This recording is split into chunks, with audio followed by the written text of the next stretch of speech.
In this video, as promised in the comments, I will give you infos about the Stade de France and what there is to visit next to it. Bonjour, my name is Blandine and I must admit I have only been once to the Stade de France, but I have two interesting visits that I did last summer and I will show you them today. And let me precise that for 80% of my life I've lived in or around Paris.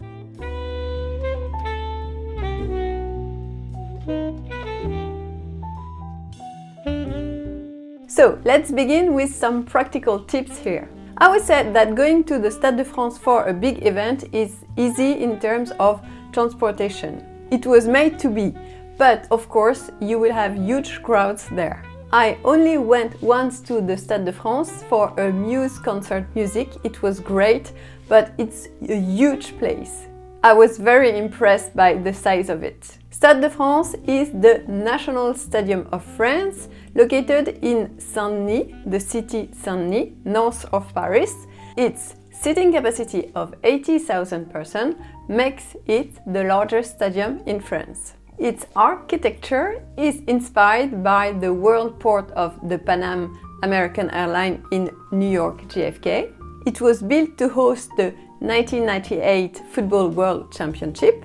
So the complete facility was inaugurated in January 1998 in the city of Saint-Denis in the Seine-Saint-Denis department. And the department name is 93, which is 93. We also call it le 9-3, 9 for 9, 3 for 3. So it brought to Saint-Denis two RER stations. You will have a station on RER D and on RER B. RER is RER. So the Saint-Denis city took also the advantage of this opportunity to have a northern freeway, the A1, at their door. If you are a big fan of sport, you can also visit the inside of le Stade de France. It's a visit I haven't done, but I have done many visits with the same company that does this one. So the tour begins in the stands, where you will have a breathtaking view of the stadium. Then you will follow your guide into the players' locker rooms and through the famous tunnel leading to the field.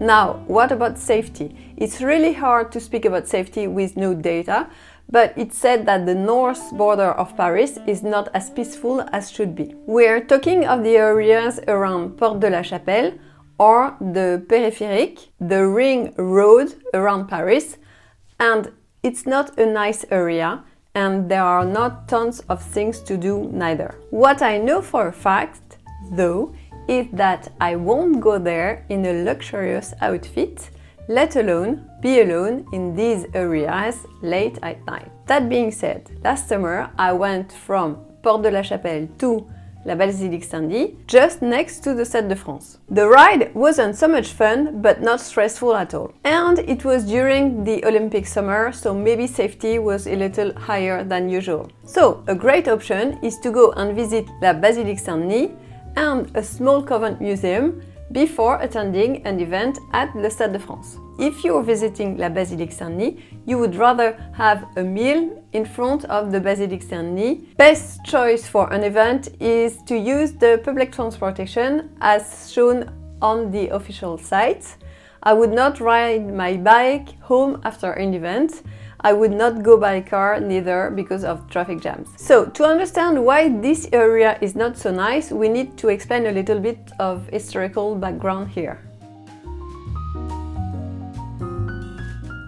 Le Stade de France is north of Paris in a place called la Plaine Saint-Denis. From 1820 onwards, this area began to be urbanized by industries often harmful, that no longer found their place in Paris. And this area became the country's leading industrial area. So it was an important area for large-scale industries, particularly in the chemical, metallurgy and energy sectors. You would also find there Pleyel Piano Company, Christophe Goldsmith's shop, Gasworks opened their workshops there. Since industrial activities diminished, the idea in the 80s was to revitalize the area with TV studios, and a big stadium, the Stade de France. Before the recent time and the industrial time, during the Middle Ages, the Saint-Denis Cathedral and Monastery of Saint-Denis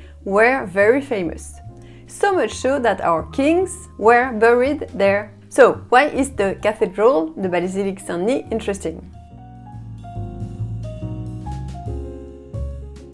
La Basilique Saint-Denis, the Cathedral of Saint-Denis, is a national monument. It's a place where you can understand and discover the history of kings of France. It has been a royal abbey since the Middle Ages. So the collection of funerary sculpture is unique. La Basilique Saint-Denis is home to 42 kings of France, 32 queens, and 63 princes and princesses. Dagobert was the first king to be buried here. From Hugues Capet onwards, sovereigns were systematically buried there. Funerary art evolved considerably from the 12th century to the Renaissance in the 16th. Also, it's important to mention that La Basilique Saint-Denis, these cathedrals, represent the birth of Gothic art. In the 12th century, the Abbey of Saint-Denis was one of the first masterpieces of Gothic art. Back then, an influential political figure had the building rebuilt using new techniques, including installations of roses and cross vaults. The rose windows allow the cathedral to be bathed in colored lights. And the rose windows are magnificent, especially the one whose stained glass has been restored. Saint-Denis was a man killed around 280 by the Romans and is considered to be the first bishop of Paris. So back then, the place became a place of pilgrimage as a small church, and then the basilique, the cathedral, was built in the 5th century. Even a king, Pépin le Brave, was crowned king here in 754. So in the Middle Ages, this place was a very powerful abbey. Very much in decline after the wars and the revolution, La Basilique Saint-Denis was restored in the 19th century, in part by Viollet-le-Duc, the same man who restored Notre Dame. La Basilique Saint-Denis has been a cathedral since 1966. And the cathedral is a church where the bishop of the diocese has his seat. Good to know, you can explore the Basilique Saint-Denis without a ticket, and a large number of funerary sculptures can be seen from the freely accessible parts of the basilica. So it's a great free visit. The crypt can only be visited with an entrance ticket, and it's also a place for contemporary art exhibition. From June to September, on Sunday afternoons, the entrance ticket also gives access to the Basilica's medieval garden just behind. I haven't seen it. Just after visiting the Basilique Saint-Denis, you can have a walk in le Parc de la Légion d'Honneur. This huge park belongs to La Légion d'Honneur School. So it's a huge park at a 5-minute walk just next to La Basilique Saint-Denis. I also discovered a less well-known museum, which was a very interesting / scary museum. It's le Musée d'Art et d'Histoire de Saint-Denis, which sits in a convent. It's a 7-minute walk from La Basilique Saint-Denis in the way to the Stade de France. Discovering this museum is like wandering through a former convent, and this museum is kind of several museums all in one. The apothecary shows the remedies used in the 17th and 18th century. The Carmelite convent of Saint-Denis was founded in 1626. The phrases written on the convent walls are a reminder that the Carmelite nuns' lives were dedicated to silence, prayer, and meditation. Absolute sobriety is bound to impress you here, and the cells look like prison cells. Louis XV's daughter, Louise de France, was a nun at this convent in Saint-Denis. And another wing of the museum provides details about the 1870 war and about the 1871 Civil War. The chapel dedicated to the convent can also be visited in the garden, and its ceiling is worth seeing. In the next video, I will talk of another place, Le Panthéon, which is a place with a very interesting history and where famous French personalities are buried. I will also show you the incredible view from the rooftop of l'Arc de Triomphe and explain a little bit about l'Arc de Triomphe.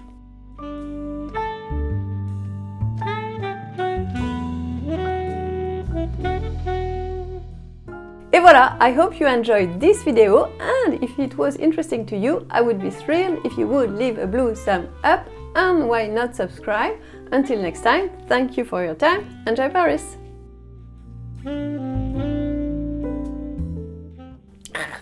9, 4, 9, 3, 4, oh.